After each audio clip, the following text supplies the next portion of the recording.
नमस्कार दोस्तों, स्वागत है आप सभी का फिनिक्स जीपीएससी में। और इस वीडियो में हम देखेंगे मार्च 8 से लेकर के 14 तक के करंट अफेयर्स एमसीक्यू फॉर्मेट में। चलिए शुरू करते हैं। छत्तीसगढ़ की नवनिर्वाचित राज्यसभा सदस्य कौन बनी है? तो यह राज्यसभा सदस्य बनी है, इनका नाम है लक्ष्मी वर्मा, श्रीमती लक्ष्मी वर्मा। ये छत्तीसगढ़ से नई राज्यसभा सांसद नियुक्त की गई। और ये ध्यान रखिए, राज्यसभा सदस्य हमेशा स्टेट को रिप्रेजेंट करता है, ना कि किसी जिले को या किसी क्षेत्र को।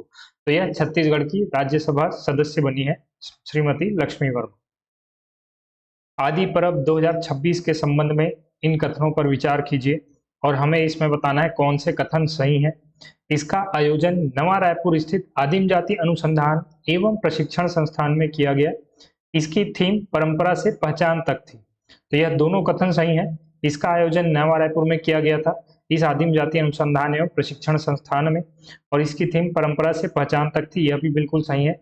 और यह एक राष्ट्रीय महोत्सव का आयोजन था, राष्ट्रीय कह सकते हैं राष्ट्रीय स्तर का आयोजन था, जिसमें ना केवल छत्तीसगढ़ बल्कि आसपास के जिले जैसे तेलंगाना हो गए, आंध्र प्रदेश हो गए, झारखंड हो गए, उड़ीसा हो गए, इन सब के भी जनजाति सदस्य इसमें आए थे। तो एक तरीके से जनजातीय संस्कृति को राष्ट्रीय मंच प्रदान करना इस आयोजन का मुख्य उद्देश्य था। तो यहाँ पर हमारा उत्तर हो जाएगा option C. Option C is the right answer.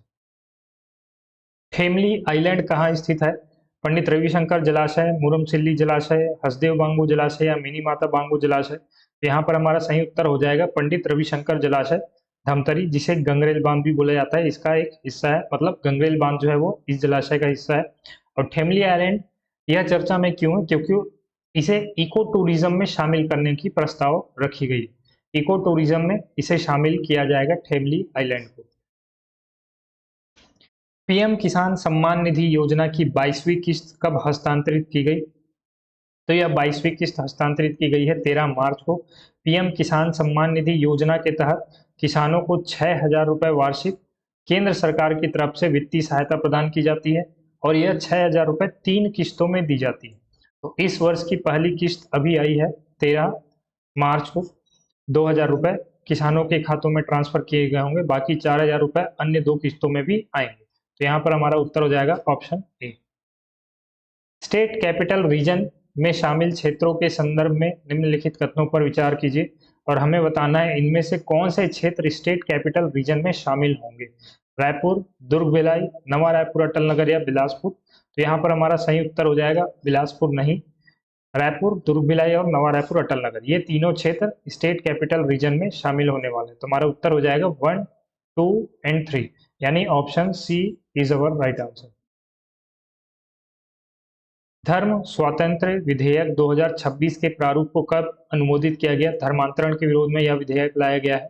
यह विधेयक के प्रारूप को अनुमोदित किया गया था 10 मार्च को, यानी 10 मार्च 2026 से यह विधेयक कानून के रूप में लागू हो चुका है। तो हमारा option A is the right answer.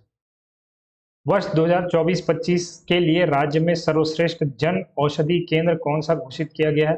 तो यह जन औषधि केंद्र सबसे बढ़िया राज्य का घोषित किया गया है सिम्स बिलासपुर। जो बिलासपुर में सिम्स हॉस्पिटल है, वहाँ के जन औषधि केंद्र को राज्य का सबसे बेहतर जन औषधि केंद्र घोषित किया गया है। तो option B is our right answer. Gaudham योजना के संदर्भ में निम्नलिखित कथनों पर विचार कीजिए और हमें बताना है इनमें से कौन से कथन सही हैं। तो चलिए पहले कथन पढ़ लेते हैं। योजना के प्रथम चरण में 11 जिलों में 29 गौधाम का शुभारंभ किया गया। योजना का उद्देश्य बेसहारा मवेशियों को सुरक्षित आश्रय उपलब्ध कराना और उनके संरक्षण को बढ़ावा देना है। इस योजना का शुभारंभ बिलासपुर से किया गया था। तो यह देखिए, गौधाम योजना एक बहुत इंपॉर्टेंट और बहुत महत्वाकांक्षी योजना है राज्य सरकार की।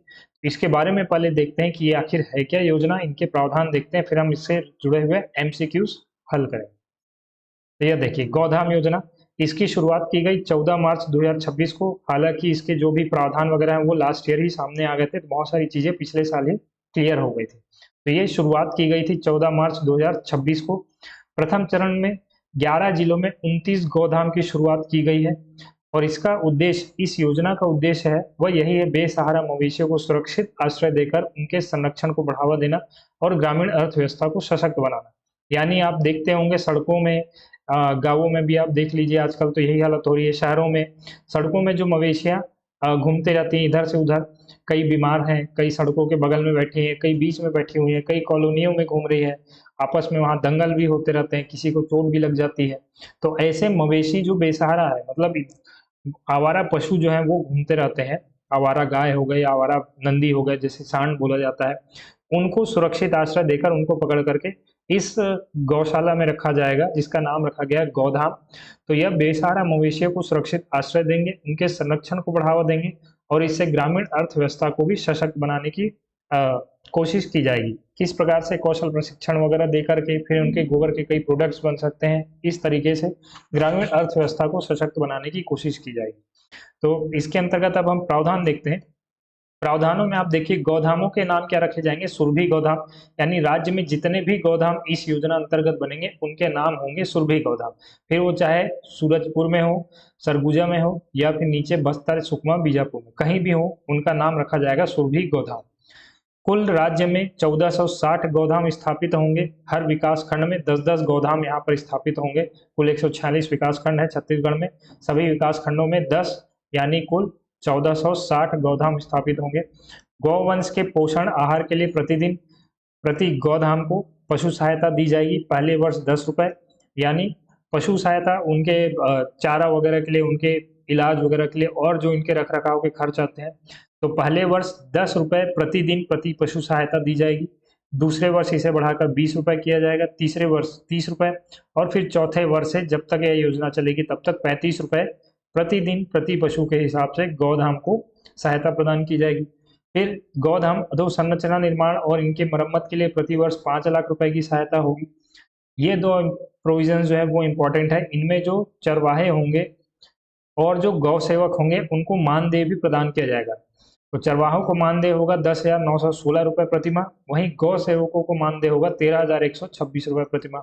चारा विकास हेतु प्रतिवर्ष सहायता दी जाएगी गौधामों को 47,000 रुपए प्रति एकड़, जिसकी मैक्सिमम लिमिट होगी 2,35,000 रुपए 5 एकड़ भूमि तक के लिए, यानी 5 एकड़ तक की भूमि के लिए भूमि में ये चारागाह विकसित कर सकते हैं, तो उसके लिए इतनी मैक्सिमम राशि जो है सहायता प्रदान की जा सकती है। और प्रत्येक गौधाम में लगभग 200 गौवंश की व्यवस्था निर्धारित की जाएगी। तो यह है इसके मुख्य प्रावधान।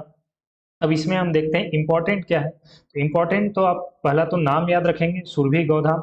सुरभि जो है एक गाय का ही नाम रखा गया पौराणिक तौर पर, यदि आप जानते होंगे पौराणिक तौर पर एक गाय थी सुरभि गाय, तो उनके नाम पर सुरभि गौधाम यहाँ पर रखा जाएगा। फिर टोटल गौधाम स्थापित होंगे 1460। पशु सहायता दी जाएगी पहले वर्ष 10, दूसरे वर्ष 20, तीसरे वर्ष 30, चौथे वर्ष 35 रुपए। फिर चरवाहों और गौ सेवकों को मानदेय 10,916 रुपए और 13,126 रुपए। इतनी चीजें आपको याद रखनी है। और एक चीज और, लगभग 200 गौवंश की व्यवस्था यहाँ पर निर्धारित की जाएगी। तो इतनी चीजें आपको याद रखनी है, ये बहुत ज्यादा इंपॉर्टेंट है। क्वेश्चन आपके इन्हीं में से बनेंगे, आप देख लीजिएगा। तो यह था गौधाम का कहानी। अब इससे जुड़े हुए एमसीक्यूज हम सॉल्व करते हैं। यहाँ पर आप देखिए, हमें बताना है कि इन कथनों में से कौन से कथन सही है। योजना के प्रथम चरण में 11 जिलों में 29 गौधाम शुभारंभ किया गया, बिल्कुल सही है। योजना का उद्देश्य बेसहारा मवेशियों को सुरक्षित आश्रय उपलब्ध कराकर उनके संरक्षण को बढ़ावा देना, यह भी सही है। गौधाम योजना का शुभारंभ बिलासपुर से किया गया था, यह भी बिल्कुल सही है। तो हमारे तीनों कथन सही है।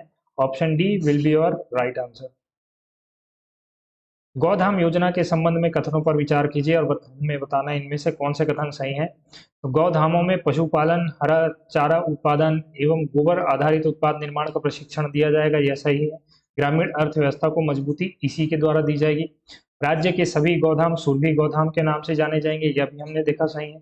सभी विकास खंडों में चरणबद्ध रूप से 10-10 गौधाम और कुल 1460 गौधाम स्थापित करने का लक्ष्य रखा गया है। तो यह दोनों भी कथन सही है। हमारा उत्तर हो जाएगा ऑप्शन डी 1, 2, 3 एंड 4। गौधाम योजना अंतर्गत गौ सेवकों को प्रतिमाह कितना मानदेय प्रदान किया जाएगा? तो 2 वहां पर मानदेय प्रदान किए जा रहे थे। एक था चारागाहों को, चरवाहों को, दूसरे हमारे गौ सेवकों को। तो गौ सेवकों को जो मानदेय प्रदान किया जाएगा वह है 13,126 रुपए का, और जो चरवाहों को मानदेय प्रदान किया जा रहा था वो हमने देखा था 10,916 रुपए का। यहाँ पूछा गया है गौ सेवकों को, तो हमारा option D will be the right answer. Gaudham योजना अंतर्गत प्रत्येक गौधाम में लगभग कितने गौवंश रखने की व्यवस्था निर्धारित की गई है? तो प्रत्येक गौधाम में 200 गौवंश रखने की व्यवस्था की गई है। तो option C will be our right answer. Chhattisgarh green summit 2026 का आयोजन कहाँ किया गया? तो छत्तीसगढ़ ग्रीन समिट 2026 का आयोजन किया गया था पंडित रविशंकर शुक्ल यूनिवर्सिटी यानी कि रायपुर में। Option B will be our right answer. और ये आयोजन किया गया था 13-14 मार्च। मल्टी स्पोर्ट्स कॉम्प्लेक्स कहाँ बनाया जाएगा? तो मल्टी स्पोर्ट्स कॉम्प्लेक्स यानी बहुत सारे खेलों की यहाँ पर सुविधा होगी। यह बनाया जाएगा पुरपुरा रायपुर में। पुरपुरा रायपुर में मल्टी स्पोर्ट्स कॉम्प्लेक्स का निर्माण किया जाएगा। शिशु संरक्षण माह अभियान का आयोजन कब से कब तक किया जाएगा?